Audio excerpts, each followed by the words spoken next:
for those of you who don't know me, my name is Natasha Phipps. I am a investment specialist realtor here in Calgary and a investor myself. The Calgary Real Estate Investing Facebook group was started by me a couple of years ago as a way to just bring our local Calgary investors together, whether they're from afar or locally. We have a common thread here of investing in real estate in Calgary. And there's no shortage of information out there, but it's hard to find local information to our area. So that's really the goal of this group, is to help one another and share what we have going on out there. So today is very exciting. This is a new idea that I've cooked up, which is to do a live strategy session. I'm joined today here by Jeff Walters. We have not talked before this in terms of what we're going to do today. So this is legitimately a live strategy session. And let's talk about what that is in a minute. But thanks so much for being here, Jeff. Oh, glad to do it. It's a great pleasure for me, Natasha.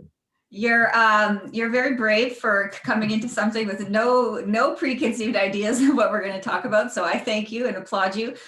They always say, of course, getting out of our comfort zone is where we do the most growing. So this is for me too. I've never done a live strategy session in front of everyone. And, but I thought, like, when I had this idea is, these strategy sessions that I do, the point of them is to, number one, get to know a client that I don't know yet and see if we could be a good fit for one another working together. My goal in real estate as a realtor is just entirely relationship based. I'm really trying to build relationships with people that are, never just about this year or one deal or whatever. I'm trying to work with people for the long haul.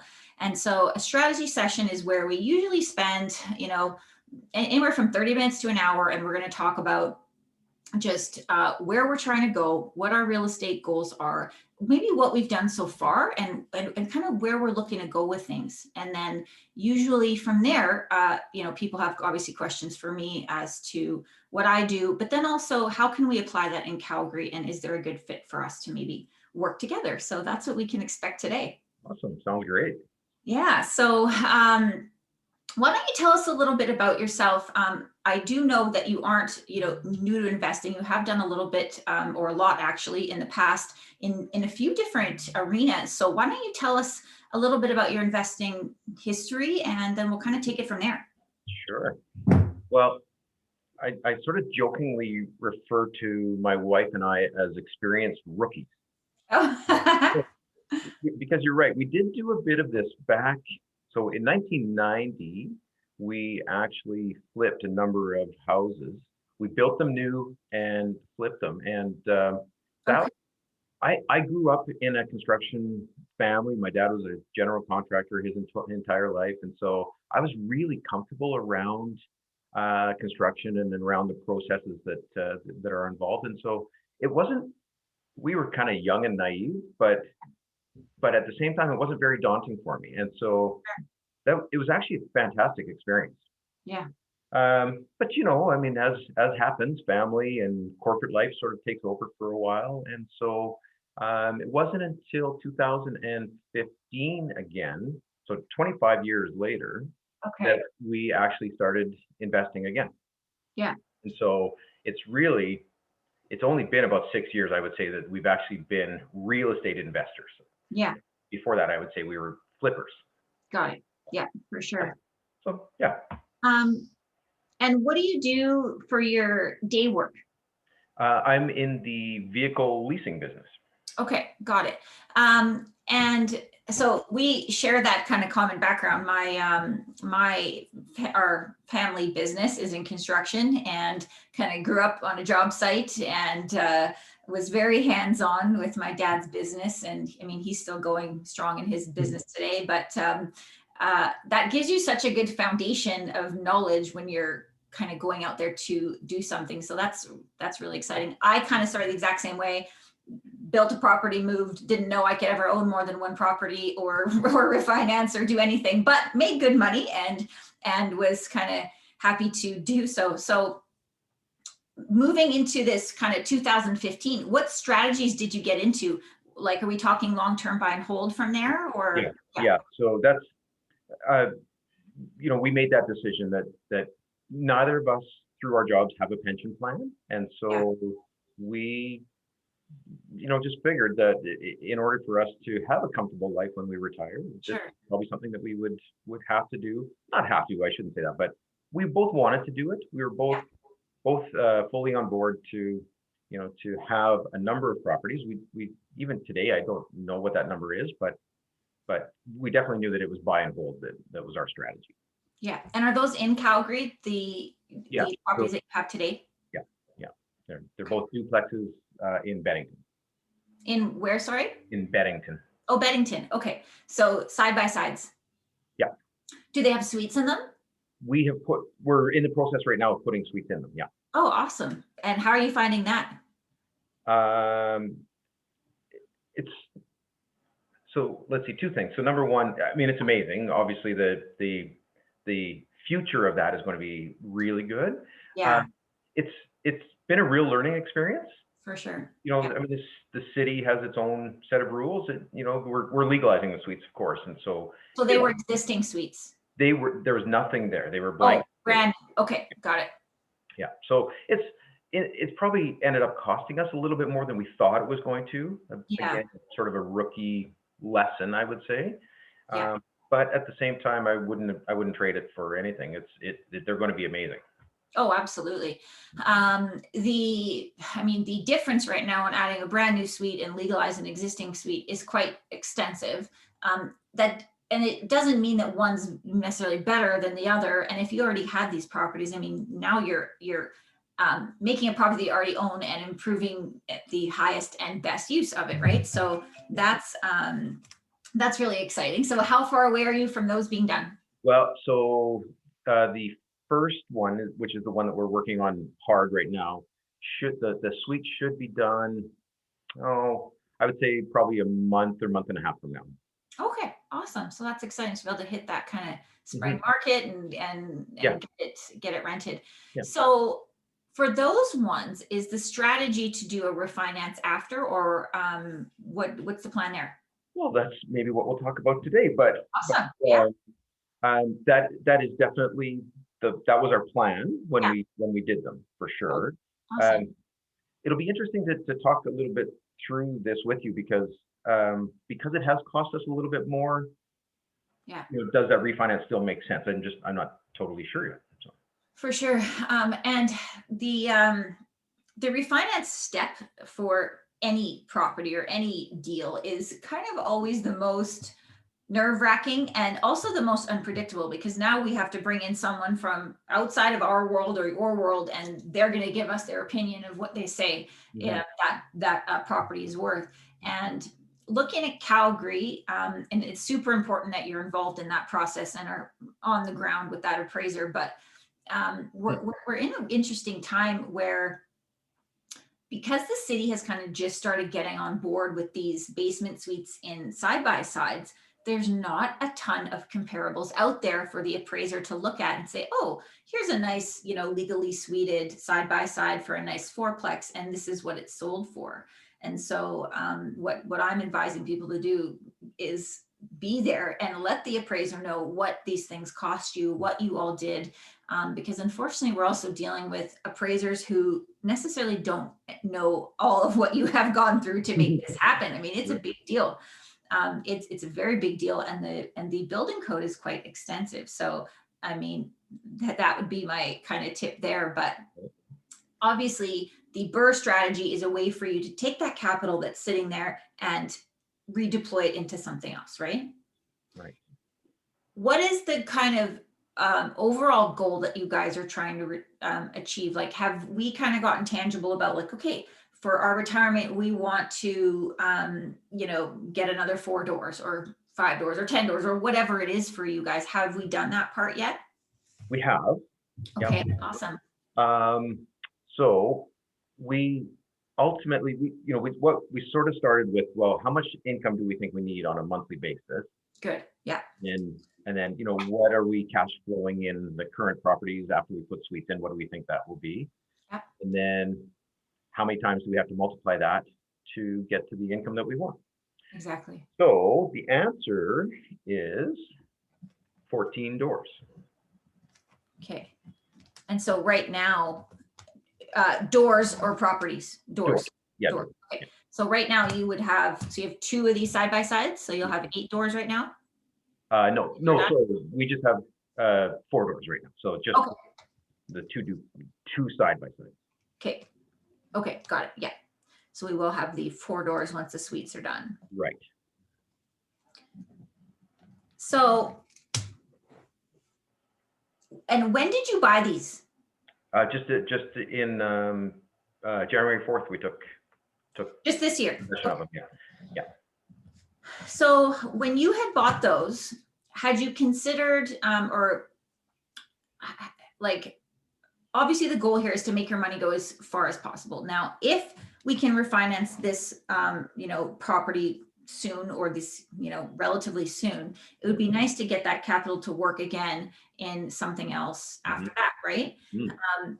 Now, if we look with something with an illegal suite, did you weigh those options, or have you been like looking for those and couldn't find one? What was your Yeah. experience there? Yeah. So we were working with a different realtor, Yeah. and we did look extensively, and they're just in the areas that we had heard we should be looking in, and the areas that we wanted to be in, there weren't anything available. We started looking in last summer, so 6 or 7 months before that. Okay. And a couple that we did look at sold before we could put an offer in, and Yeah.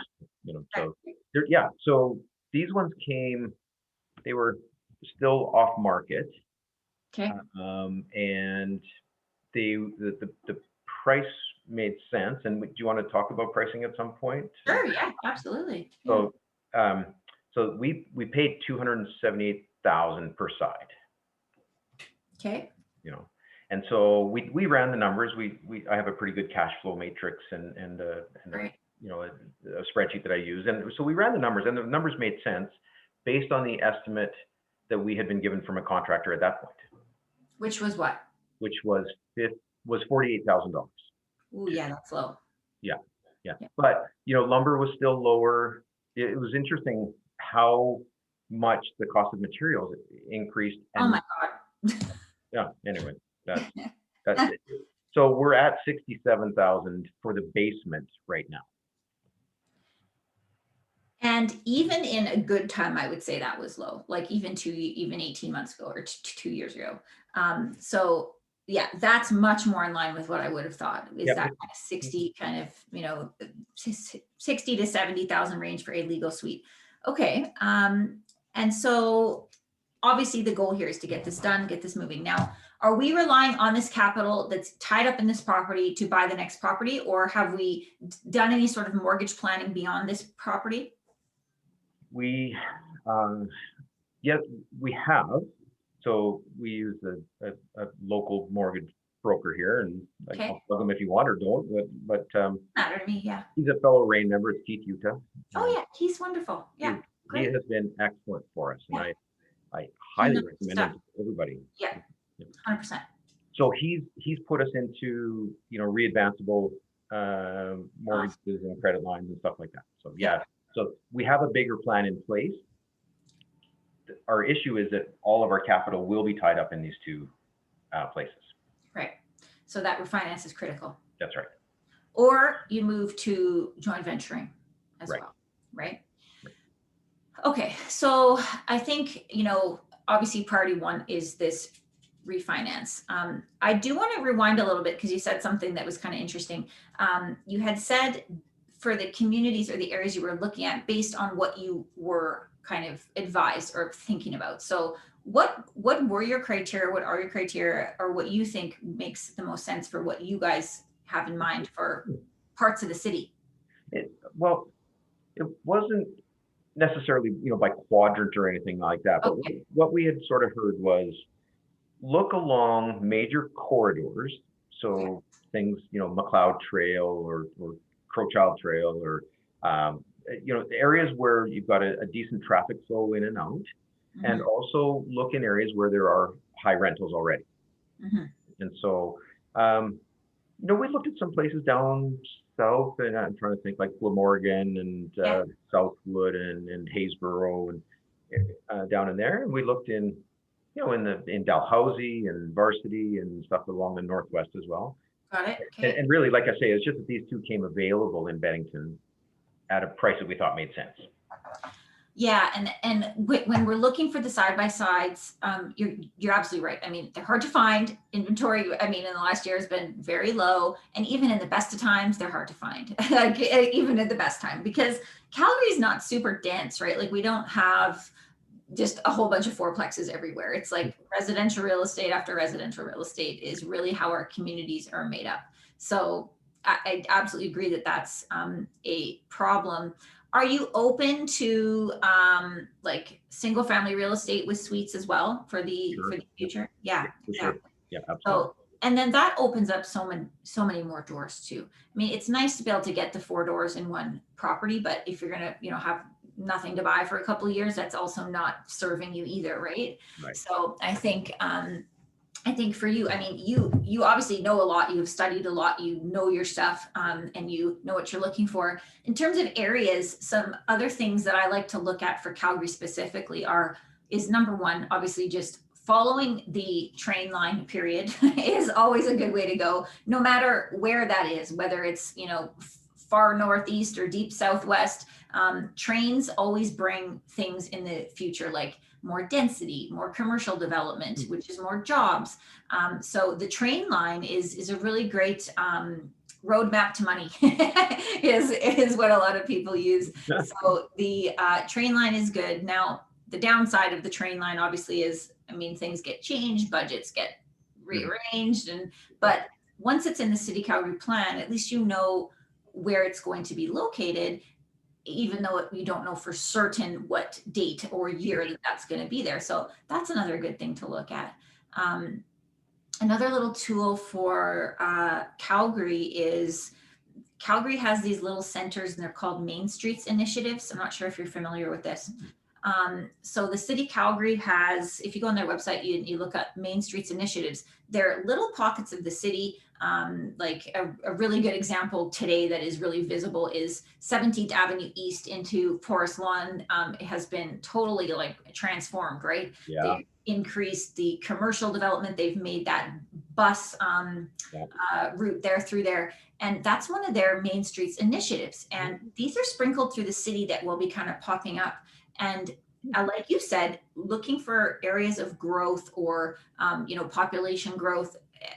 That's just a really good way to see what's coming in the future to some of these areas. Bowness is another one of them. Really?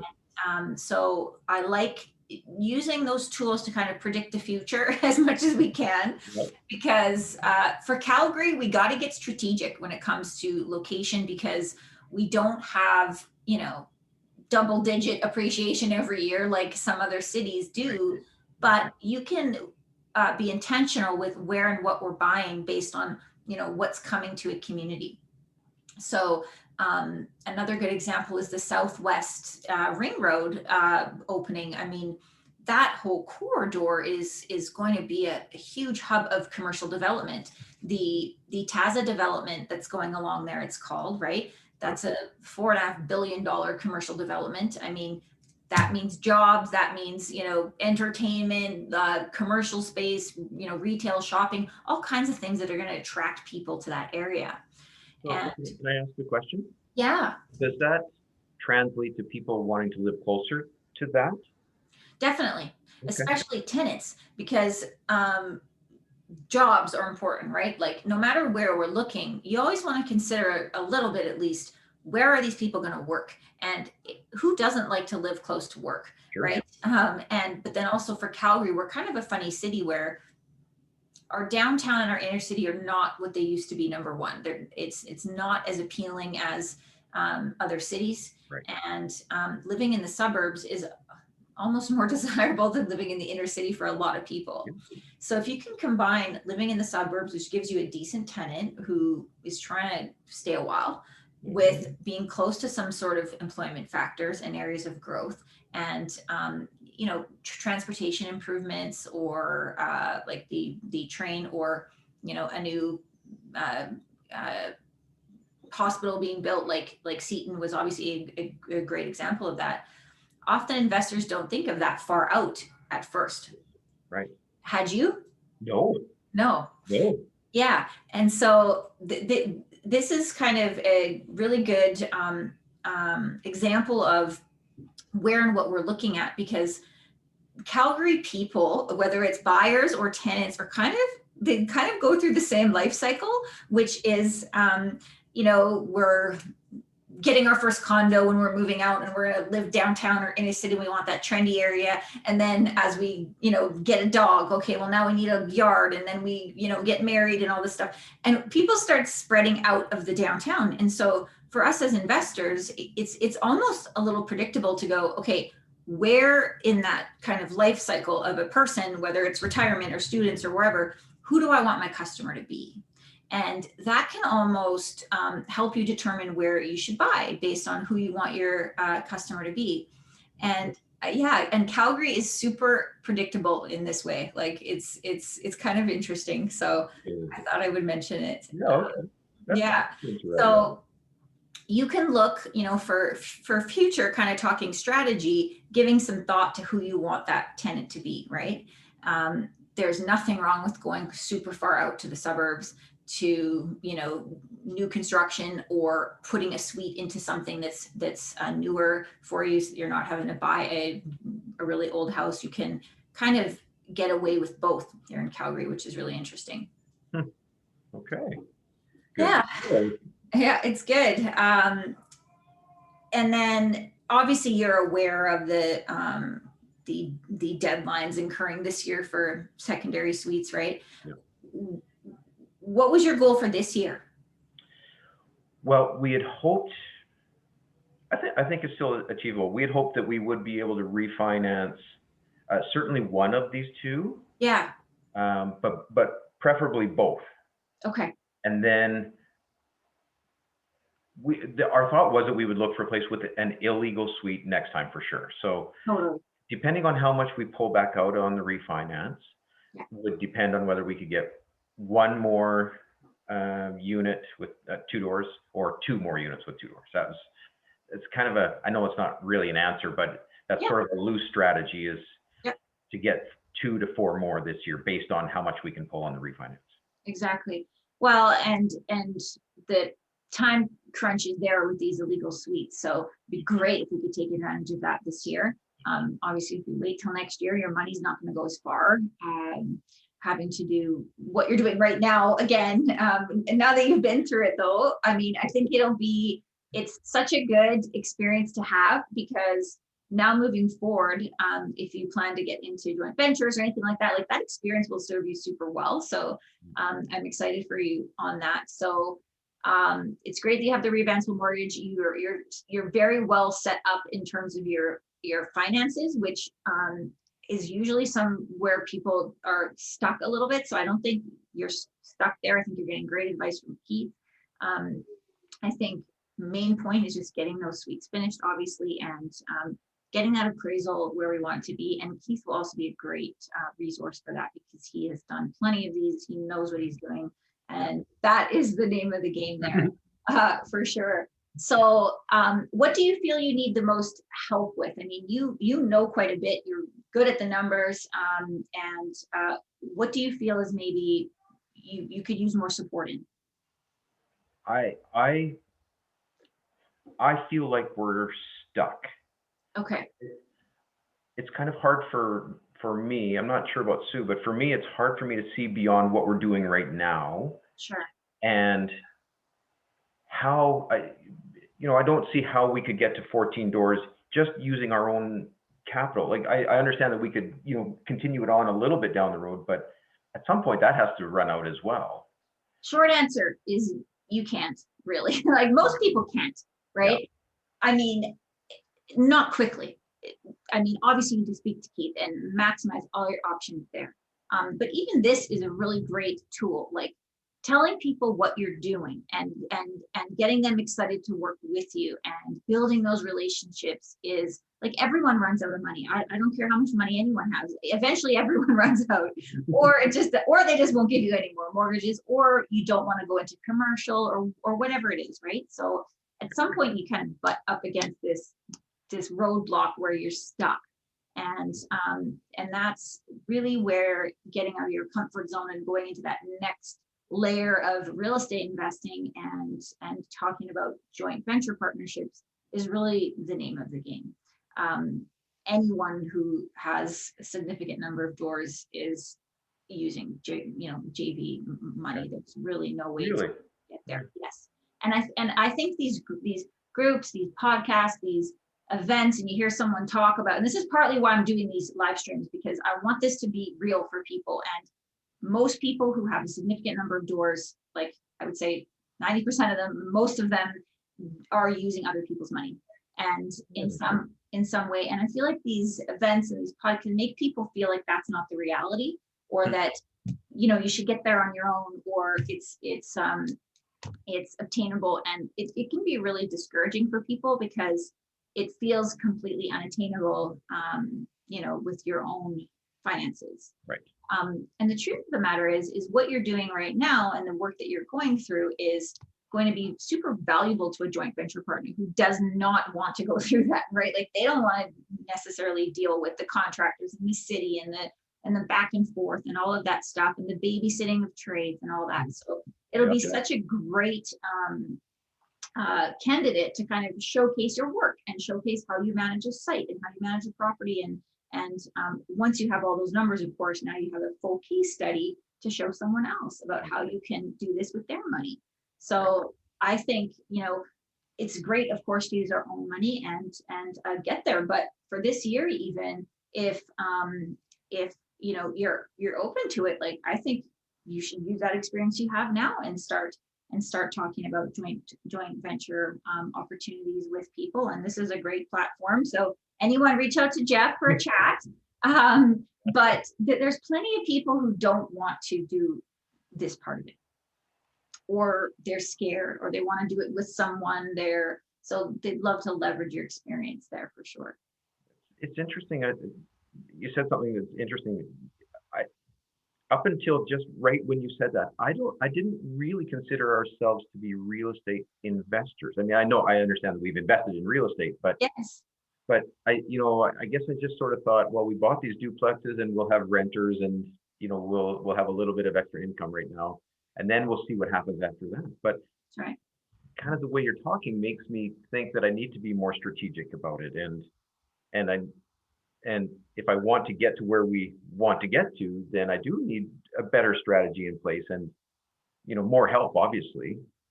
Yeah, and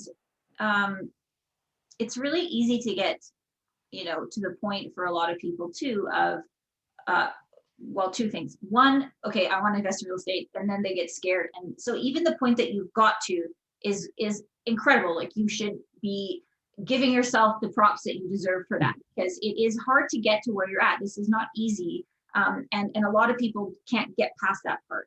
Right, so like own what you're doing for sure. And what you've taken on is not small. Like these are big projects. I've done them. I know how much they entail. There's a lot of moving parts here to put in one of these suites. So like give yourself the credit that you deserve there. But then, using that and just kind of, taking your claim a little bit. Like if you want to get to 14 doors, you're going to need other people, period. Right? You absolutely will need other people in some, form or another. So why not start that now? Right? Yeah. Why not? So from the strategy standpoint, of course, you can still use your own money. You can still, do what comes along at that time, but why not start having those conversations now?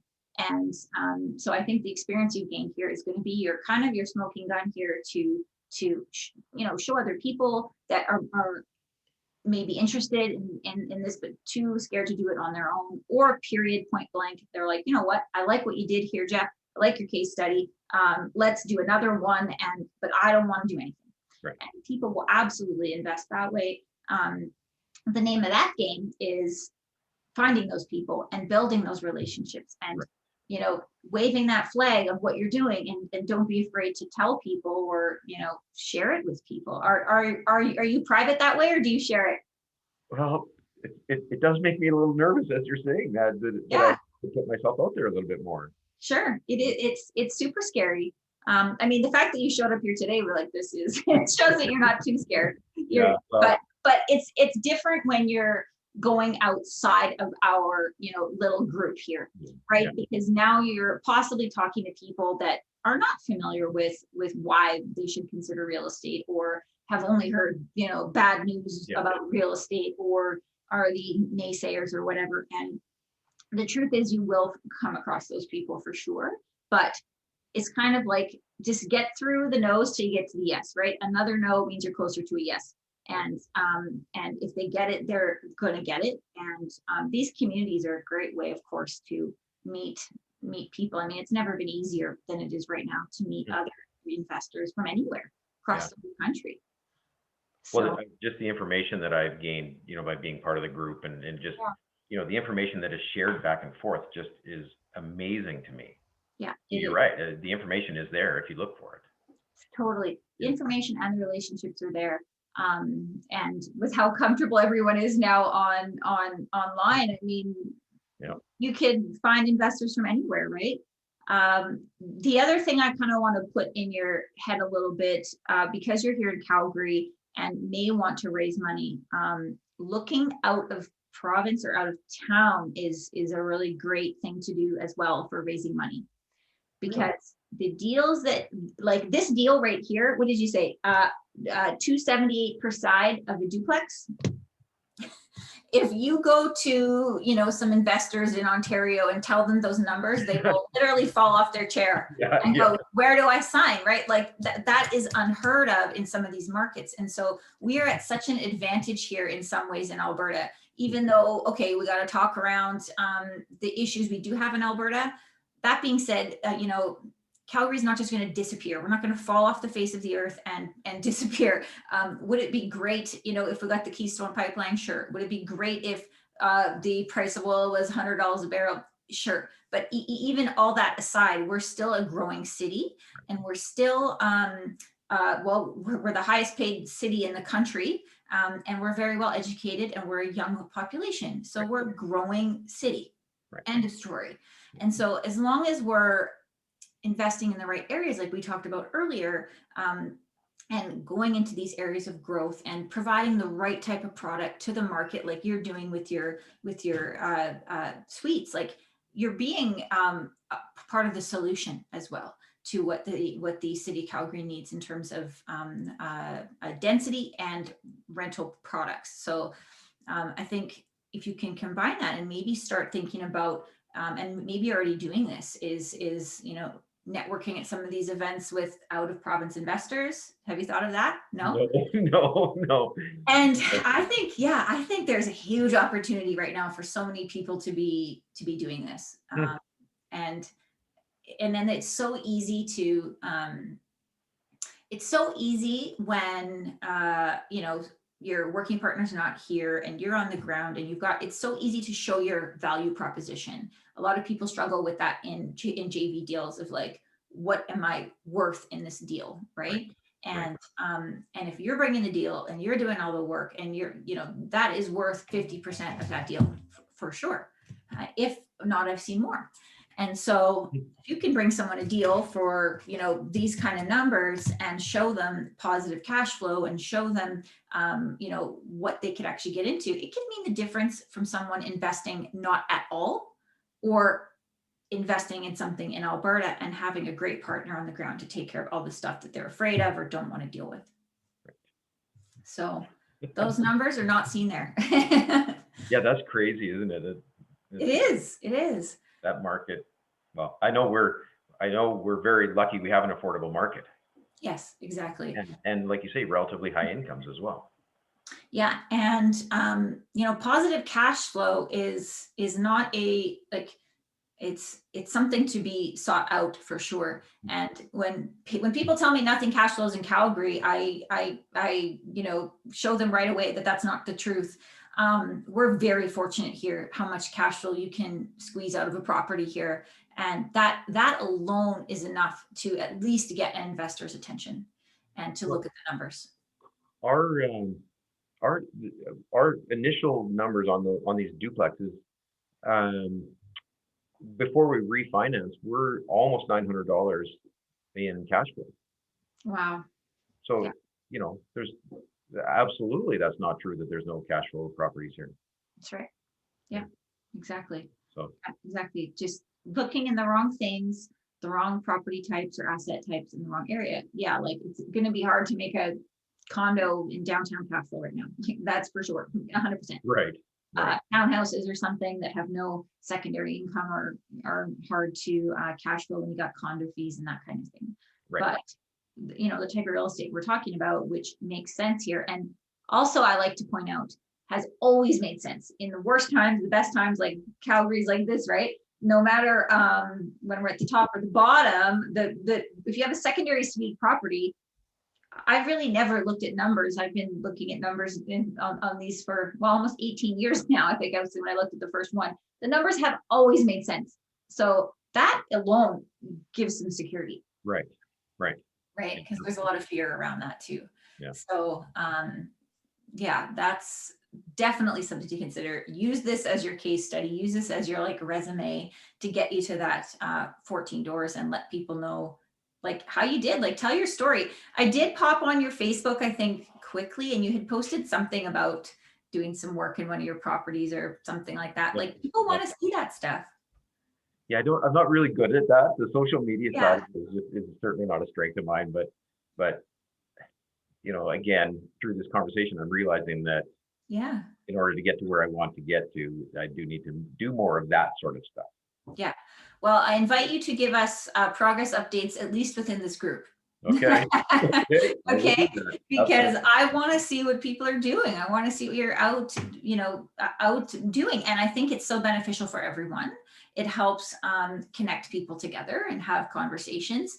And yeah, it just shows what we're all up to. And if something comes up and you need, a question answered or some advice, then we're here to help you. But everyone wants to see what we're up to. It feels like no one wants to hear about what we're up to, but it's really the reverse. People are very curious. People want to know what you're doing, whether it's your friends or family or in this group. I guarantee you they're curious. So Okay. share that. And yeah, I mean, you should be proud of yourself. So, share that for sure. Yeah. Well, we'll see. How do you and your wife work together? Are you both kind of managing these opportunities together, or do you have a So, system there? yeah. So what we've done is we've asked the contractor to do everything in the basement. Okay. Other than some of the like we'll paint. Yeah. My wife loves painting, and so we'll do some of that stuff in the basement. Yeah. But then we've taken care of everything in the upstairs units, and we've Oh. literally refreshed everything there. Oh, wow. Like there's nothing that was untouched. Wow. Not that it was, we didn't take drywall down and put it down Yeah. to studs, but we did, all new countertops and sinks, and we're putting a washer and dryer in, and like everything, carpet and laminate flooring. We're doing the LVP, not laminate, but the luxury vinyl plank, Yeah. and so we're there, after work pretty much every night and every Wow. weekend day, and so we're spending a lot of time together. Yeah. But we both have pretty different strengths. Yeah. And so it's great. She's, my wife is incredible with the detail stuff, and I'm kind of let's get the construction part done. So Right. yeah, we work really well together. We don't talk a lot while we're there, so that probably helps a lot. We both put our AirPods Get in. to work. Yeah. Exactly. But yeah, no, she's been a good sport about all of this as well. Good for her. Yeah. Good for her. Yeah. And then are you going to self-manage the properties? Yeah, well, again, because we sort of thought we'd have just these two for now, I think that makes sense. They're Yeah. close to where we live, and yeah, I think we'll do that. Yeah. As we grow, maybe it's a different story. Sure. Yeah, of course. Well, and I think it's always good if people can to manage their first couple of rental properties. And even when you get a manager, you still need to be involved. Like you can never just shut it off and not worry about it. You got to manage the manager, as they say. But it's always good to manage your first couple to see how you like things done.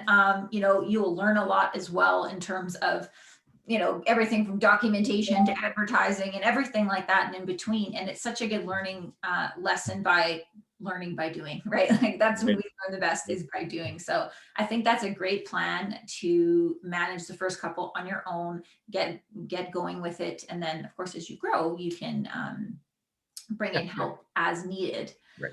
So yeah, so that's pretty exciting. And are you both going to work on that together? The property management stuff? Yeah, we'll see. I mean, I think because it will be more, maintenance stuff. I'm sure it'll end up being me more than. Got it. Yeah. Yeah. Well, I mean, that's a good way to kind of divide and conquer the work for sure. Absolutely. Yeah, Yeah, for sure. absolutely. And I like that stuff, so I don't mind that at all. Yeah, good. Um, so, and then the one kind of second point to that, as you grow, I always like to remind people too, is to also plan for how you're not going to do that, right? Because you're trying to buy yourself time, you're trying to buy yourself a lifestyle. You don't want to buy yourself another full-time job either, right? So as you kind of plan for retirement, which is why I said like doing the first couple yourself is great, but then start planning for how you're going to remove some of that work off your own plate so that you're creating that lifestyle that you're interested in real estate for having, right? Sure. Because Yeah. you don't want to be 14 doors and you're responsible for all 14 of those properties for everything, right? It's going to become very time consuming. So treating it like a business as well, a little bit from the beginning and start scaling that up as the doors start to grow is how you're going to buy yourself that time back as you go along. So just a little kind of side note there. Okay, so I always like to, we've been talking for 45 minutes, right? These things always go so fast. I know. I always like to kind of spend the last few minutes. We talked a little bit about how you're feeling stuck. And I think, my best advice for you there is to talk to people, is to get out there, tell people what you're doing, even though if it feels uncomfortable and scary, even if you only share it in this group, I challenge you to share what you're doing here in the next, month or two with this project specifically. Yeah. And be open with that information. And that's with anyone in the group, by the way. I want to see what you're doing. I want to see what you're working on. Absolutely would love to have more of that kind of content and post within the group. Second thing is, I think establishing your timeline with Keith in terms of this refinance and what that looks like would be great. If we knew what that might look like, and maybe you already have that to determine when you can kind of move on to the next phase of buying the next one. Obviously you want to get this project behind you before you move on to the next one, I would imagine anyway. Yeah, Keith's initial thought was that it would maybe be late summer or September when we would look at a refinance. Get some months of rent in there, so you show some history and totally. Then it's established. Yeah, exactly. So that's when, fall tangible steps could be looking for your next purchase, could be fall. But in the meantime, you could also be potentially looking for joint venture opportunities in that meantime as well. If you want to hit that another 4 doors this year, you may want to do that as well in the meantime. Yep. So that will come with conversations and networking and all that kind of stuff. How can I best help you? Is there anything I can do to help you kind of moving forward from here? I always like to talk about something tangible at the end of these. Right. Well, certainly, I mean, I think probably for the next couple of months, we'll stay focused on these duplexes, but I mean, I guess the reality is we need to start looking at properties again. Yeah. Whether it's, whether I guess probably into the late spring or early summer, that would make more sense for us time-wise, but just, the education part of it now, as I've gone through this discussion with you, it's made me realize how much I need to become a better real estate investor. Got it. Yeah. And so, I'll get these ones under my belt, like you say, create the case study for them and give myself, I mean, if only for the reality of you can actually do this. Like just the fact that, I mean, we're sort of immersed in it. So it's sort of hard to see the the reality at the end of it, but I guess from you, what I would ask for is continued expertise because you're amazing and Thank you. Yeah, for sure. so that, but also, yeah, let's start looking at some other properties that that make sense. And again, we've only looked in specific areas so far, so let's look at other areas. Yeah, you know. might expand your horizons a little bit. Yeah, yeah. Um, and the yeah, I like your comment. Like when you're in it, it feels like this, like it's a little bit of a grind. It's a little bit of that day to day, but it is a very big deal. And I do want you to know that. Like I know that people watching know how hard this is to accomplish. So I think this is a great kind of like launch pad for you to move on to your next deals or opportunities or partners or whatever kind of comes along your way. And I always see these things snowball into other things, right? This one case study or opportunity will definitely open other doors for you, and it just starts moving. Are you involved in any of the other investment groups, Bain or anything like that? Well, uh, I mean, luckily, Keith has invited us again to the summit this Oh, week, good, great. so we are going to that. You'll be there. Yeah. And we went to the one in the fall. I no, I'm not. We haven't paid, to be Yeah, members of any but of you're them, starting. but we're starting. Yeah. Yeah, good. So the goal this weekend is to meet as many people as possible. Okay. I did a bit of that in the Gentle fall. push.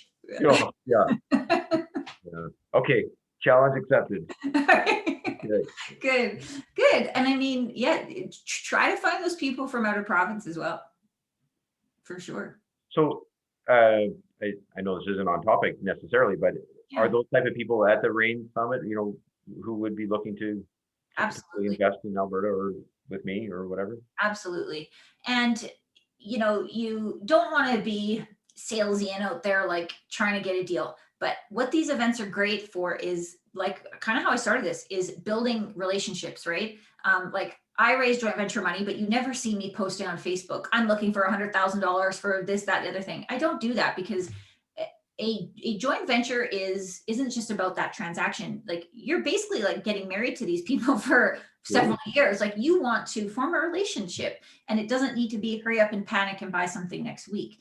But Right. meeting, if you meet 20 people and two of them feel like a good fit for you and your wife and people that you could get along with and would have similar goals, then that is really how things go well. So it's not about taking, anyone's money. We don't want to do that either because you don't want to cause yourself more stress and more, issues down the road. But these events are great for that because right now in Canada, just talking about all of Canada, and this is for anyone listening, if you're looking to raise joint venture money this year, the benefit to Calgary right now is we actually have opportunities here, period. Like end of story. Inventory is so low in real estate everywhere that it's people are just struggling to buy anything, but they have money to invest because they have so much equity in their property that's sitting there that maybe they've taken a HELOC on or they've refinanced and desperately want to put it to work, but they literally cannot find anything. So Wow. it would probably be even good for anyone attending the summit this weekend is if you have a case study or even just give a little example of something like just a made up one of what just a regular residential cash flowing property can look like.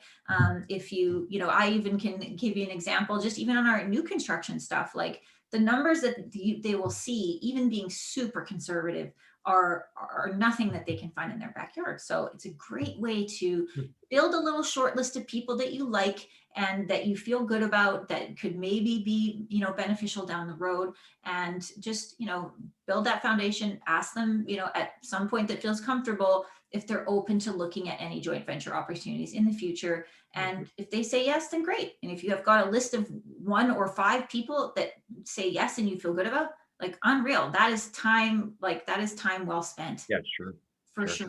And the great thing about real estate period is if you build a relationship, people will invest time and time again. And if it goes well the first time, why won't they do it again? Yeah, Right. sure. Yeah, And so right. Right. it's worth spending the time and energy to kind of build that foundation of people that are a good fit for you.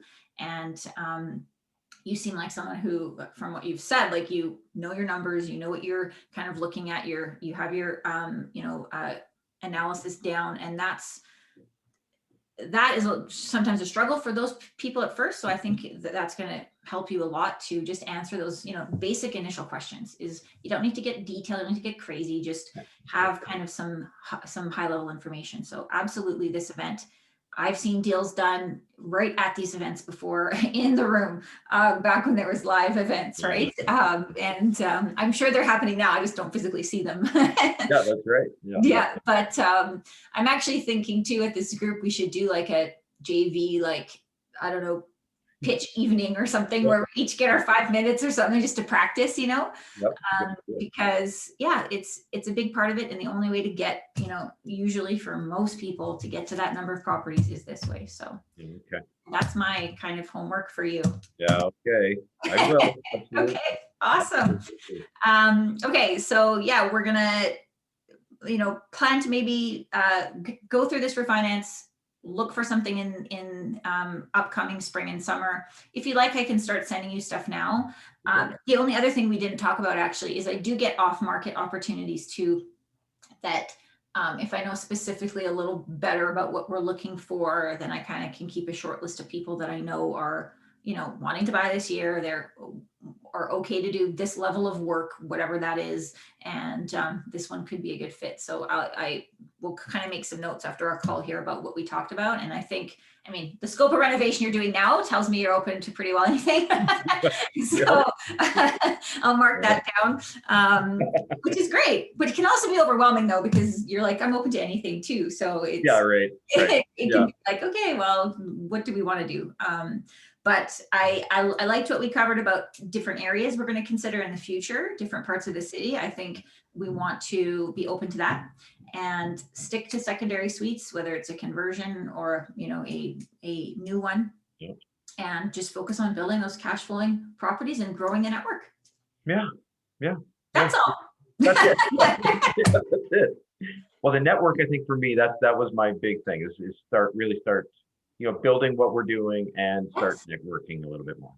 Yeah, absolutely. And taking what we've talked about today, use that to give you confidence that you have done something that is worth being proud of, telling people about, and is a hurdle a lot of people can't even get over themselves, because they are too scared to get into it. So use that as, borrowed confidence or whatever you need to do, right? I've done that many times, because it's hard to see it in yourself. Right. But like I can see it watching you, and people watching can see it. So use that to your advantage, and build the network. That's really it. And it doesn't need to be thousands of people, Right. Even right. a dozen people is lots. Like it's great. Yeah. Man. I couldn't do that, but I will start building it for sure. Okay, awesome. Well, I think we'll wrap it up there. I've taken an hour of your time. These things always go so fast, but I love them so much. They're never the same. I would love to know the viewers' feedback, because like I said, I really didn't give Jeff any prep whatsoever. This is a live conversation. No two are the same, because everyone is different. And so I hope to keep doing these if you guys like them. What were your thoughts, Jeff? Oh, this has been an amazing hour. I can't believe it's been an hour already. Yeah, I can't thank you enough. Just for the opportunity for me to just talk to somebody who knows, and to really sort of see that there is more beyond what we're stuck in right now. That's right. Yeah, absolutely. So much more. Yeah, you're welcome. Yeah, so much more. I'm excited to watch your kind of, journey unfold and get to know you better. I mean, like I said, this is the first time we talked. I'm excited to get to know you better. And if you need anything, as always, just let me know. For anyone watching that wants to connect with Jeff, maybe we'll just throw your contact information in the comments below this live stream in the group. If anyone wants to reach out to Jeff, learn about what he's doing, see if there's any opportunity for anyone out there to learn from one another, partner together, see what it may be. But I think we're going to end it there. And yeah, I just can't thank you enough for being brave enough to do this. Thank you. And I'll just add one thing. Yes. If anybody, just on that note, if anybody wanted to come and take a look at these just to sort of have an idea for themselves, I'm more than willing to do that. That is a huge opportunity right there. The last one I was doing, that's exactly what I did. And for anyone who has not seen a new build secondary suite from scratch, it is very different than going to legalize one. It is worth seeing it. Absolutely take Jeff up on that offer. And I guarantee you will learn a lot by walking through one of these sites. So that's incredibly generous. Thank you for offering that to the group, Jeff. I think that's very generous if anyone has not had the opportunity to do that in the past. So wonderful. Take him up on that, people. Take action, build the network. And I hope this was valuable to everyone. And if anyone else wants to do this, please reach out to me. Maybe you'll be the only one, Jeff. No. Good. Okay. Well, I hope you have a great rest of your day. And I really, really appreciate your time. And yeah, we're going to get to work on those marching orders together. Yep, absolutely. Okay. Thank you so much, Natasha. You're so welcome. Okay. Take care. Bye-bye. Bye-bye.